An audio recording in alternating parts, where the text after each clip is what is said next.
Assalomu alaykum azizlar. Bu qurilma nimaligini tushunmaganlar uchun qisqacha ma'lumot berib o'tib ketamiz. Bu smart box bo'ladi. Ya'ni smart bo'lmagan o'sha eski vipski televizorlar bo'ladi-ku. Hozirgi televizorlar ko'pi smart bo'lib chiqyapti.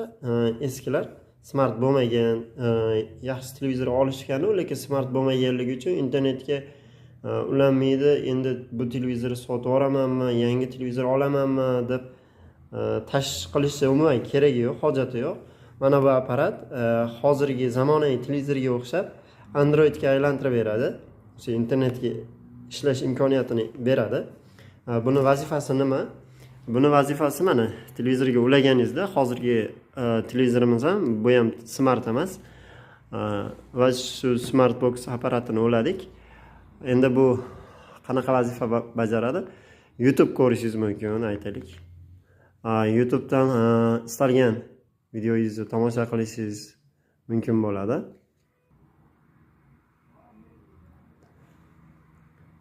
Internet orqali videolar ko'rish imkoniyati bor.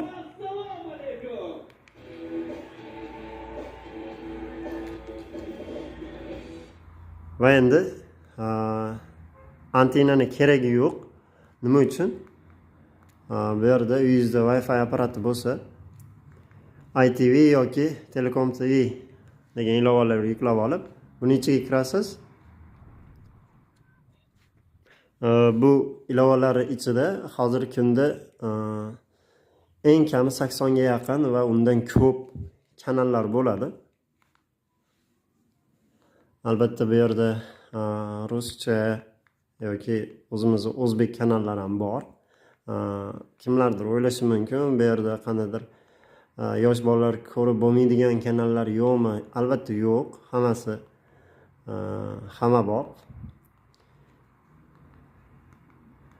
Rossiya kanallari, Zo'r TV salganingiz ustiga bosib videoni ko'rish imkoniyati bor. Va yana bitta buni yaxshi tarafi bor. Ya'ni dasturlar o'tib ketgan kino yoki qandadir nimadir ko'rmoqchi bo'lsangiz, o'tib ketgan dasturlarni orqaga qaytarib ko'rish imkoniyati bor mana.